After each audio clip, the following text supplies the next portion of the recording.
Welcome, everyone. Welcome to Grad Chat by PhD Balance, where we talk about topics of grad school beyond the academic research and that may be a bit more difficult to talk about in our day-to-day.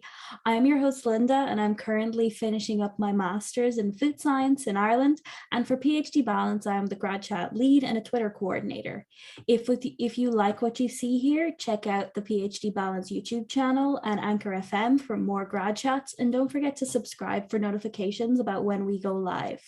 Our topic today is navigating academia as a queer and trans person, and I'm super excited to welcome our guest, Schuyler Borges. Schuyler is a fourth-year PhD student in Astronomy and Planetary Science at Northern Arizona University. Their dissertation research focuses on astrobiology. It's super cool. Specifically, they study Antarctic microbial mats as potential analogs for life on Mars and exoplanets. And over the course of their graduate experience, Schuyler has felt very alone as a result of their identities and values. And as a result, they have been actively involved in numerous efforts to provide a support network for those with marginalized identities in STEM, including Thrive Lifeline, a trans-owned grassroots crisis hotline staffed for and by marginalized people in STEM. So welcome, Schuyler. We're so pleased to have you here on Grad Chat to discuss your experiences. Is there anything else you'd like to add to your intro? I don't think so, but yeah, thank you for the nice introduction.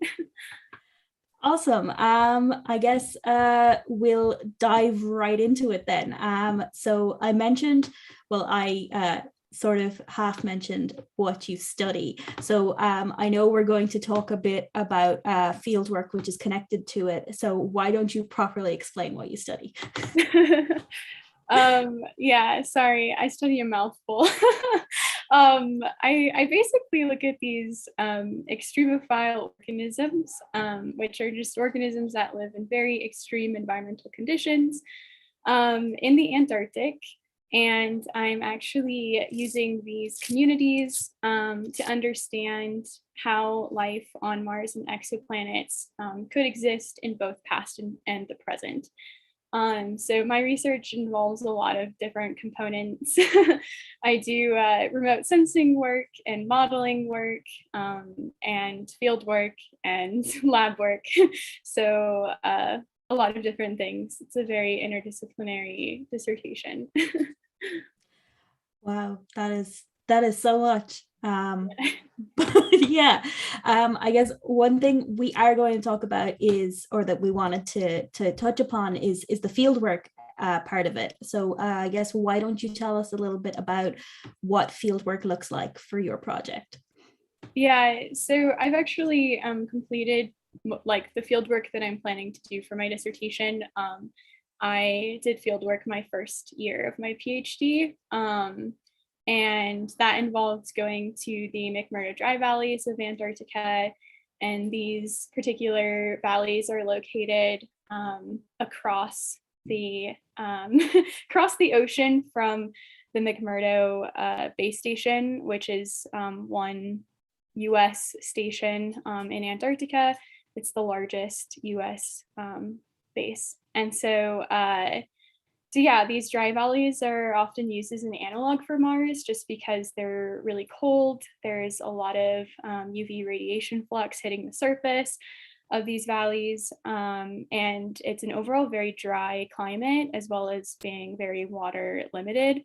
And so the microbial communities that I study are present in the streams in some of these valleys. And these streams form as a result of glaciers surrounding these valleys like melting, but the melt only occurs for 10 weeks of the austral summer. So most of the year, these organisms are actually in their dormant state and are only really metabolizing for 10 weeks of the year, which is pretty interesting and cool. But yeah, doing Antarctic fieldwork is a whole another type of fieldwork. I have a degree in geology, so I did a couple of fieldwork, a lot of fieldwork, I guess, in undergrad. And I spent a summer in Italy doing fieldwork my third year of college as well for a full semester.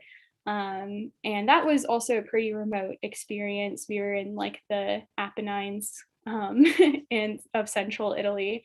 But yeah, doing Antarctic fieldwork is a whole nother type of remote field work ball game, I guess.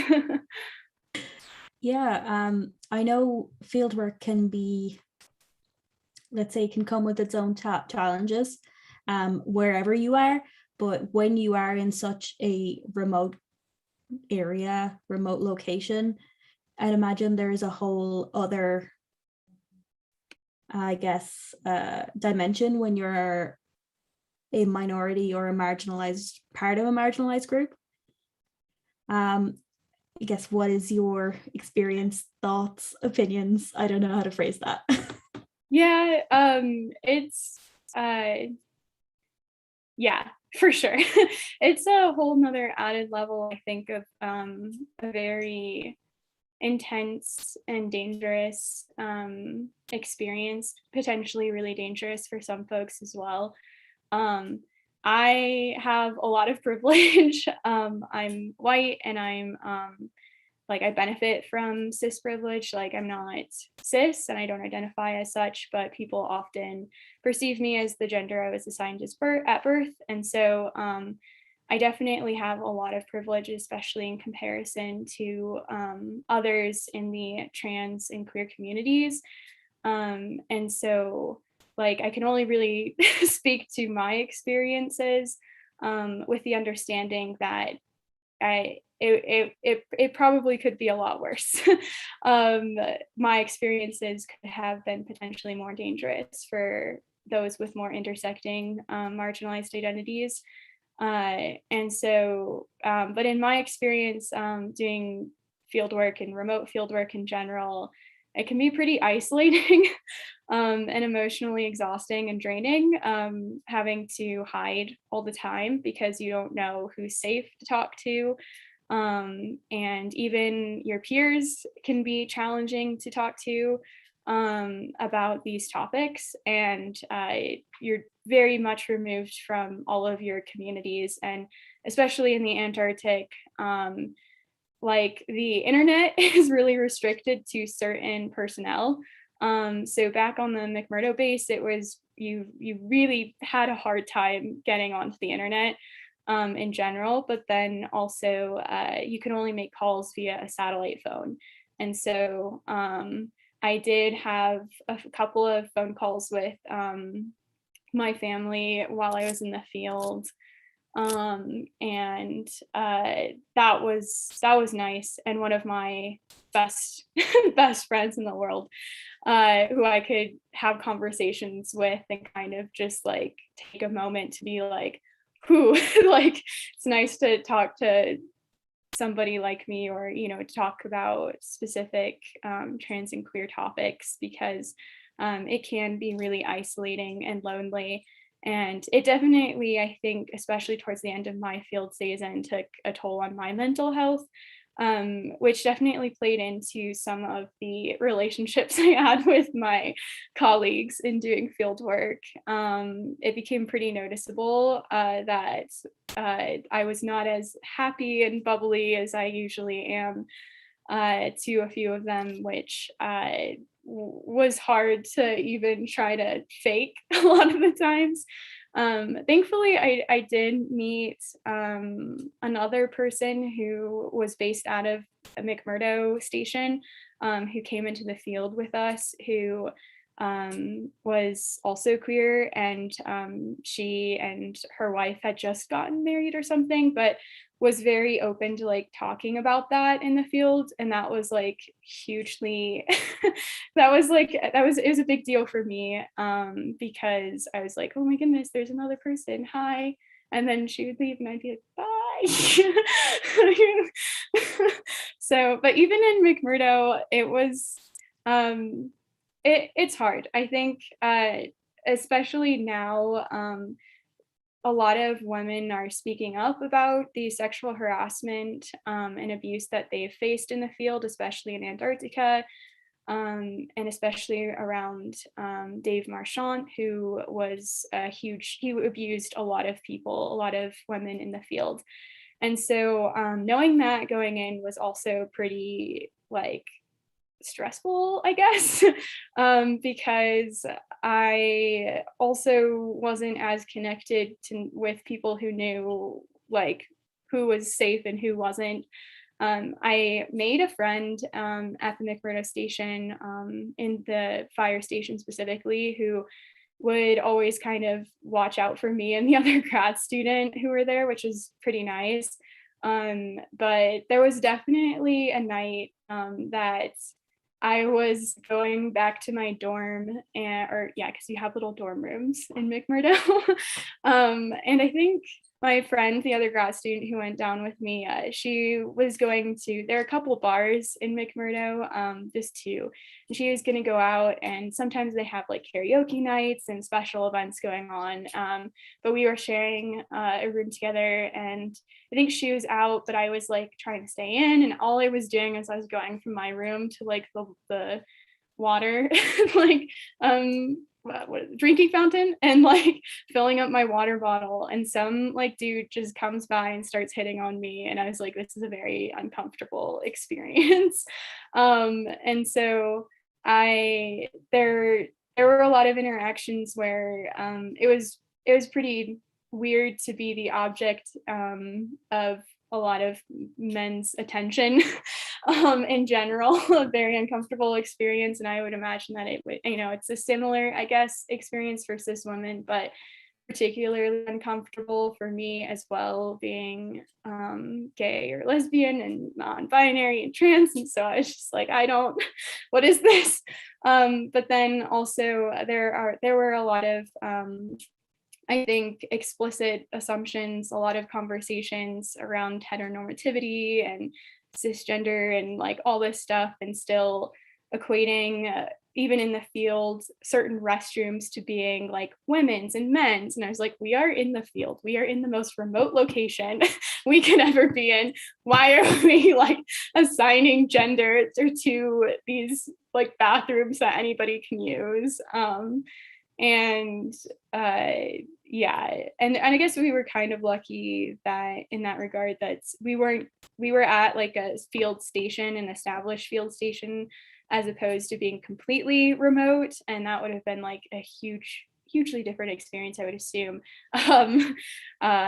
Like the whole logistics of interacting and eating and, you know, going to the bathroom and stuff like that, but you don't have a lot of privacy. And it can be really uncomfortable, like going to the bathroom in general. In the Antarctic, there's no vegetation, there's no trees, there's just rocks. So every single time I'd have to go to the bathroom, and me and the other grad student would do it too, but we would just like hike as far as we can, so that way we can like hide behind a huge rock and go to the bathroom. And at one point in the field season, somebody on our team had talked about how, you know, he's been in the field with other people before, and they've like gone to the bathroom like in like right behind him and it like shouldn't be a big deal for us, essentially. And I was like, I understand where you're coming from, but that's not something that I'm comfortable with. And when I was doing field work, I was closeted, like I hadn't told anybody on my team. And yeah, I was very I think, yeah, even my first year of grad school, I was closeted. I was very nervous to like talk to other people. It was a new environment, a new space. I didn't know anybody. And there luckily are other graduate students in my department who are LGBTQ, but I hadn't had like an established relationship with them either at that point in time. And academia is really good at making you feel isolated and really good at instilling a very individualistic mindset into graduate students in general too. So yeah, so it was doing fieldwork in the Antarctic was it was pretty like stripping, I guess, and there was a lot of erasure, and I was really particularly lucky in a lot of regards. but like it could have been a lot worse. And especially doing field work, I know it's a particularly it's a coming up a field of research that I think a lot of people right now want to know more about and collect more data of, specifically of LGBTQ people in the field and their fieldwork experiences, which I think is really important because yes, like while like the experiences that a lot of cis white women have had in the field are still abusive and still really scary and inappropriate and unacceptable, there are also a lot of other experiences of people who don't have white or cis privilege, or even you know the privilege of being heterosexual, to uh, like those experiences are still happening in the field. And it's great that we're raising awareness of issues in general, especially for women, but the experiences for trans people especially too are just hugely different, and in my opinion more dangerous than for a lot of cis women. And especially doing field work internationally and with people you don't know, which is how field work happens a lot of the time. Yeah. You mentioned so so many things there that I want to touch upon. I guess one thing that is really important to talk about is I guess just trying to think about fieldwork as a trans person, because also a queer person, because there's so many different aspects that it could affect. Obviously, you were in an area where maybe there's a certain type of dress that people would wear, but it's still something that you have to consider. You were sharing a room, that is something that has to be considered. And bathrooms are obviously something that has to be considered. But I guess it's very easy to get bogged down in what the nice, safe environment of the university, where hopefully everyone has gender neutral bathrooms and can identify and express themselves how they'd like. But I guess what kind of even advice do you have for how people can navigate asking questions about what they need to consider for fieldwork, or what kind of things do people need to be aware of before they start it? That's a big question. Let me rephrase that. Is there certain pieces of advice that you'd have for trans people that are just starting out where they know they're going to need to do field work, for how they should go about getting information, before they even start it? Yeah, there have actually been quite a few people who've I think are a little bit more well versed and experienced in giving advice in this particular realm. And I think, whatever advice I can give is not the full experience, and because of the privilege that I do have, would not be applicable or would not be appropriate for everybody. And so I think it can be really hard to know. And so what I would say, and that I hope people take with a grain of salt, and that they talk to other people in STEM who are doing a lot more work at the forefront of like advocating for trans people in the field, and especially both in the gender and race intersection. So just like, be mindful of those resources that do exist, and they do, and they're out there, and there are people doing important work. And so for, I think, like me, and what I would say is that like having a way to still be in touch with who you are is really important.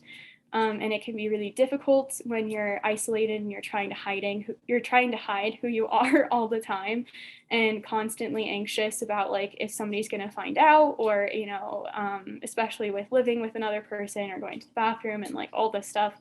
And so it can be really hard to stay in touch with yourself, and with who you are, or with something that you can hold on to. And so if there is somebody that you trust who's doing field work with you, like being able to either talk to them about things that maybe don't even have to explicitly relate to your trans identity, but something that is integral to who you are or to values that you have as well could be really important, but that's not easy for everybody. And that wasn't my case either. So, yeah, even if it's a picture of a friend or of, chosen family, or, music can be really helpful as well. It's one thing that I was able to take into the field with me. And so, like listening to music that is really validating or that helps you stay connected with who you are, I think emotionally could be really helpful in those situations. Yeah, there are some people who've done whole workshops on like traveling while trans and like all these other things. And so I guess could only more speak to like the emotional side and being really mindful and trying to have hidden ways of connecting with yourself more, so that way you can also emotionally get through it, because it's really taxing to be anxious all the time and to be worried all the time, and especially if you're doing field work for long periods of time. So I was in the field for like 2 months ish, which is a long field season. It's rough, and so I think those are some ways to emotionally get through a field season while staying connected with who you are and stuff like that. So that wasn't the best answer to your question. I think it's a great answer. I think your emotional health, your mental health is really important. And I think also reiterating what you said earlier in trying to assert boundaries and keep your boundaries where you're comfortable. Like you said, even though people were saying you could go to the bathroom right there, you were saying you weren't comfortable with that. Knowing where your boundaries are and keeping with them, even if there's other people saying, oh, well, you can just do whatever. And you're like, well, this is what my whatever is. This is what I'm comfortable with, is very important.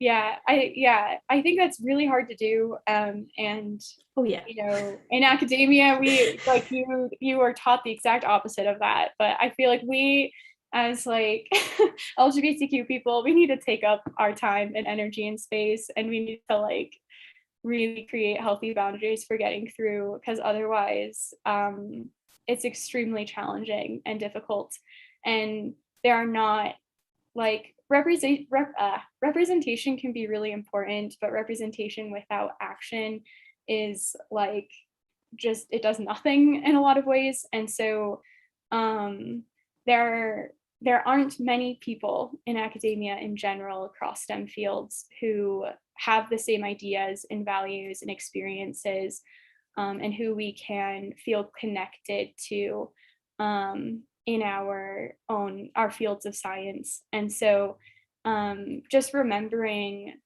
those communities that we do have where we can feel connected even outside of our work and investing time and energy into those spaces is really important mentally. And I've had to learn that as well. And it's really hard, and it can be really challenging, especially if you are in some rural places and like field work, or even generally doing your PhD in a very rural space. And so like virtual communities have been really, can you hear my cat? Yeah. totally good. Yeah, I purposely left her out because otherwise she's gonna be like all over me. But I mean, cats are gonna do what they're gonna do. Yeah, for sure. I lost my train of thought, but yes, mental health is important. It is, and I know sometimes for people who are maybe not out yet or who are new in discovering their identity, it can seem very scary to go into LGBTQ plus spaces. Because if I know for me, and this is a personal note, but when I guess started to come out, I was like, oh my God, I can't go into those spaces. What if they reject me like all the straight people have? Then where will I go? And I've yet to find an LGBTQ plus space where I was rejected. So maybe definitely try go into those spaces, even like go next to those spaces for the start. Because everyone's always been awesome. Yeah, and I think that fear is valid too, and especially in the intersection of race and sexuality and gender. We as an LGBTQ community can be pretty discriminatory towards people even in our same community. And so I think those initial fears are very valid for a lot of different people. There can be a lot of transphobia, there can be a lot of racism, obviously, and even like a lot of biphobia and lesbophobia, and just like there's so much. And so like I think that fear is valid because we as a community still we still have a lot of work to do in making all of our spaces really inclusive to everybody.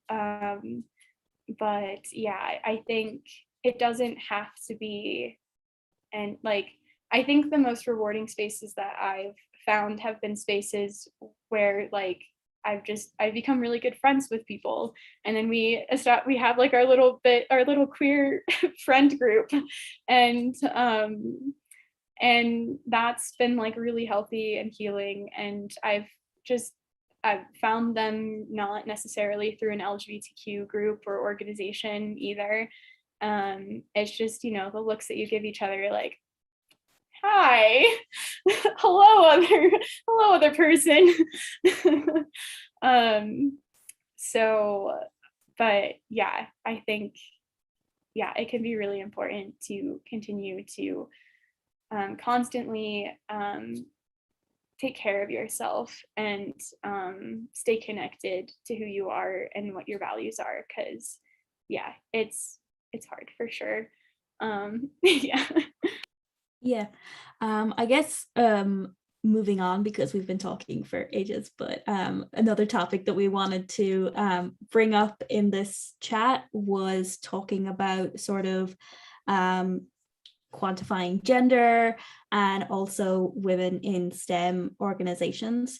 So I guess one thing that is important is how people talk about gender and how people talk about non-binary people, trans people. A lot of people want to talk about it, but they're not sure what to say. I guess, what is my first question? What is your opinions on women plus? Oh, that's a very specific question. Yes. I think it's very interesting being in STEM in academia for a lot of reasons, many, but some of the most growth and learning I've ever done has been within my own communities outside of academia and STEM. And and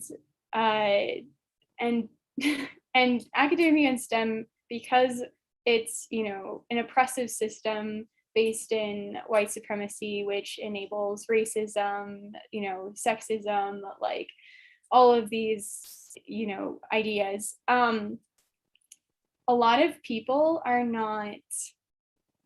they do not get a lot of experience talking about people and identities and don't know how to have conversations.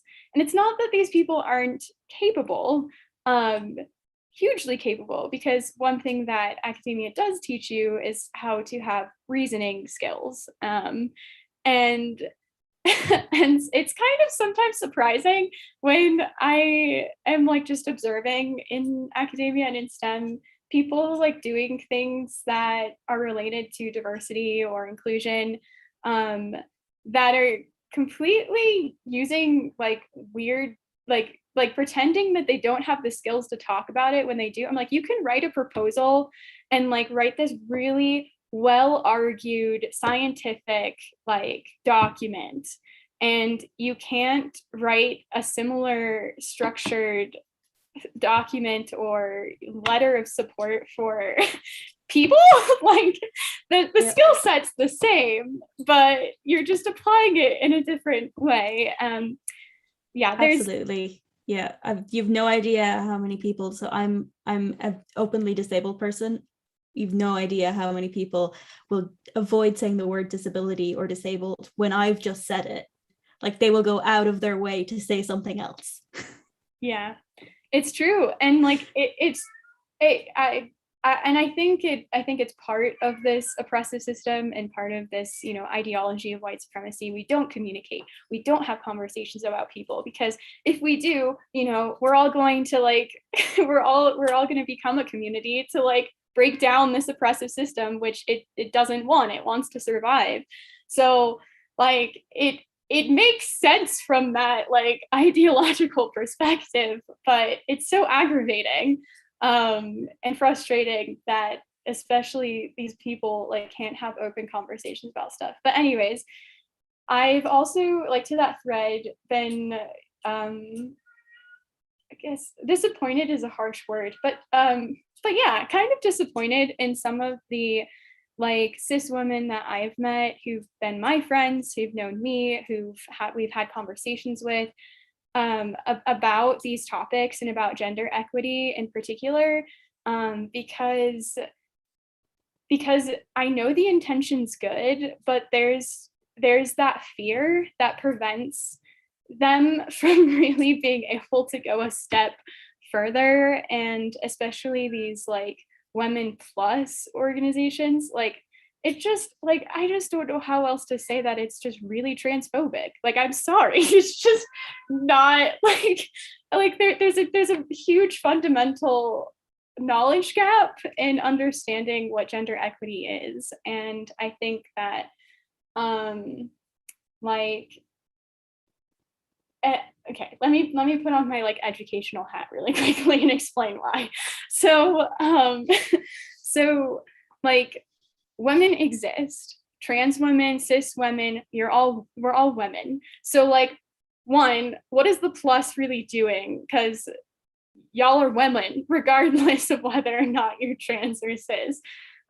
Secondly, if it is to like include other marginalized genders, like that's not what plus is. Like that's really disrespectful that we all get grouped in as a plus to women when a lot of us, some identify as both. That's fine. I don't identify as a woman. I'm not going to go to your group. I'm sorry. Like you're going to talk about things that apply to women, and that's not me. So I think that while the intention is good, the phrase women plus it's not doing anything for other marginalized genders besides women. But then also adding a plus can be really transphobic to trans women if that's why you're putting the plus in there. Because let's face it, a lot of these groups are also ran by cis women. And a lot of the conversations in these groups don't even involve trans women topics, like topics that are even closely related to trans women. And then trans women of color, because trans women of color are hugely disrepresented or disproportionately affected by these conversations, and like are not included and not represented. And as such, like there needs to be conversations around these experiences and breaking down barriers for these women. So yeah. And I think that there have been quite a few trans and non-binary people who I've met in STEM and in across STEM fields who have been huge advocates for communicating how hurtful women plus named groups can be. And so I have been doing a lot of work talking about how like we shouldn't call it women. We could either call it like marginalized genders, but then cis women get into this defensive, oh, like, oh, it's too long of an acronym, or like all this other stuff. And so, and a lot of these trans people are like, well, okay, but you know, it's either necessary or otherwise you're going to keep harming people, or you can have the group named after a common like oppressive structure that all of us are not benefiting from, which is the cis heteropatriarchy. And that having a group that revolves around that particular issue, I think can be hugely beneficial, instead of calling these groups like non-binary in STEM, women in STEM, like can we all just be for like gender equity, which is dismantling the patriarchy and the cis heteropatriarchy? And yes, that would mean that other people would have to be in this space, like men. However, like there are some men who also are being oppressed by the cis heteropatriarchy, because being feminine or being anything that relates to womanhood or, you know, femininity at all is bad. And in our society, you get bullied, you get punished, you get discriminated against for. And so that's not something that just affects women too. And that's a serious issue that I think would be way more productive to talk about in these spaces, because if these spaces exist to like talk about the ways in which like we are oppressed for not being men or not being masculine in a lot of ways, and even like and yeah, like I just I think that we could be a little bit more inclusive around our dialogue about these issues and attack the particular system that is causing the oppression of many different people, and not just cis women, would be way more productive, and it makes way more sense to me to talk about. And while it's nice to have non-binary in STEM, women in STEM, like, you know, all these various groups with their names, it could be really useful for people to just vent about their problems. There needs to be action, and we need to grow and learn as people, like how to have conversations around changing this and dismantling these systems that are oppressing people. Because yes, we need to emotionally vent to like get it all out, but we also need action, because otherwise like the same stuff is going to keep on happening. And how to get the action is to talk, to have conversations openly about different experiences. And that's just hugely lacking in the approach to some of these diversity groups that do exist. And it's also hugely important for race. Like we need to be having these open communications about how all of our experiences are really different, but that doesn't mean that we can't know about each other's experiences. We can't support each other in our struggles. Like we need to be doing all of those things, and we need to be learning from each other, so that way we can like all support each other and all dismantle the same system, because otherwise, if we aren't unified together and we're constantly hurting somebody else, like we're doing the same exact thing that this system that you're talking about, you're venting about, is hurting you. You're doing the same thing that it's doing to you to somebody else, and that's just not what it's supposed to be about. Like, or at least that's not what I would like these conversations in these groups focus to be about. I would, yeah, no, definitely. Like it would be, I would say it'd be lovely to have it. Unfortunately, a lot of these groups need to do work on their homophobia and transphobia before anything like that could happen. I'd love it to happen, but a lot of these, well, I know from my time in women's organizations before I came out as non-binary, came across a lot of homophobia and transphobia, and they still do exist. And of course, massive amounts of racism and ableism as well. All of the bigotry. Yeah, and it, you know, I try to have hope whenever I meet somebody who I'm like, yes, we're like connected, and then yeah, it's hard. I feel like a lot of the people I've met who I have been friends with have gone off and done women in STEM things, and I'm like, that's okay, like cool. And they are, and a few of them are really trying to be intersectional in the way they talk about women issues in these groups. It's just yeah, I think our struggle is all based out of this system, in the same, you know, it's it's the same one. So but yeah, and I think the hugest part that goes into the learning on, like, you know, it's important to learn on your own, but I think it's also really important to learn how to have conversations with other people, especially with people who don't share your same identity. Like language is hugely important, and how you use language, and what you do after you learn something from another person is hugely important.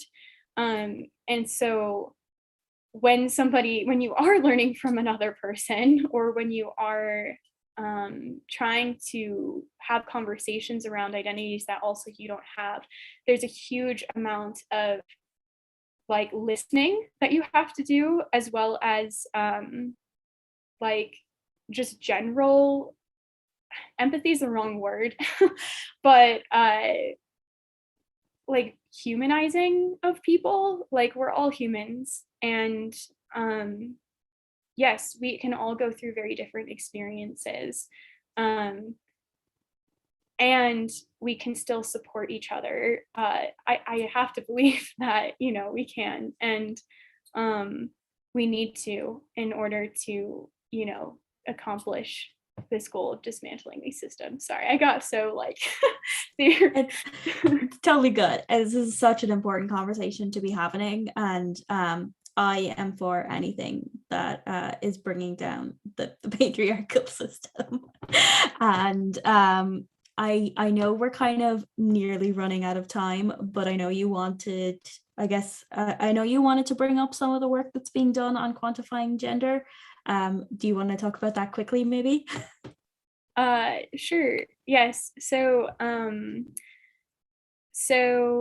Dr. Caitlin Rasmussen and Beck Strauss have been kind of leading some efforts. They've mostly led white papers in the past for astronomy and planetary science on like quantifying gender in these particular fields. However, there is a group of people, also including sociologists, which is really important, talking about like good methods for scientists in STEM to use when talking about gender, because the data is really important, but also how you collect that data is hugely important. And especially around topics like gender. And if you are trying to advocate for gender equity in STEM, like there are certain practices and ethical ways of quantifying gender in STEM. And so there is a group of us working on a paper to provide a list of both harmful ways of quantifying gender in STEM and good ways of quantifying gender in STEM based on sociology, which is just a lot of STEM scientists say soft science, but it's hugely important and very needed. And it's very hypocritical of a lot of STEM scientists to one, call anything soft science, but especially call sciences that revolve around humans soft science, because it's very condescending, and people are really important because people are doing science, and that's necessary. So and people are important. Anyways, But yeah, and so it's an exciting work to just do with a group of people who are like, yes, we need to talk about this because it's a huge problem in our fields. So yeah, no, it's really, really awesome. And people should definitely go check out the white papers that they have out because they're really good. And check them out, especially if you do people research. But yeah, so thank you so much, Schuyler, for being an awesome guest. We have talked for so long. I can't believe how long it's been. But I'm afraid we're going to have to stop now. So this has been Grad Chat by PhD Balance. We go live every second Saturday at 3 p.m. Eastern, 12 p.m. Pacific. Episodes are then posted on our podcast, hosted on Anchor FM, and available on all major streaming platforms on Tuesday. If you want to find the Grad Chat podcast, just search Grad Chat on wherever you listen to your podcasts. Until next time, goodbye, and make sure you take care of yourself.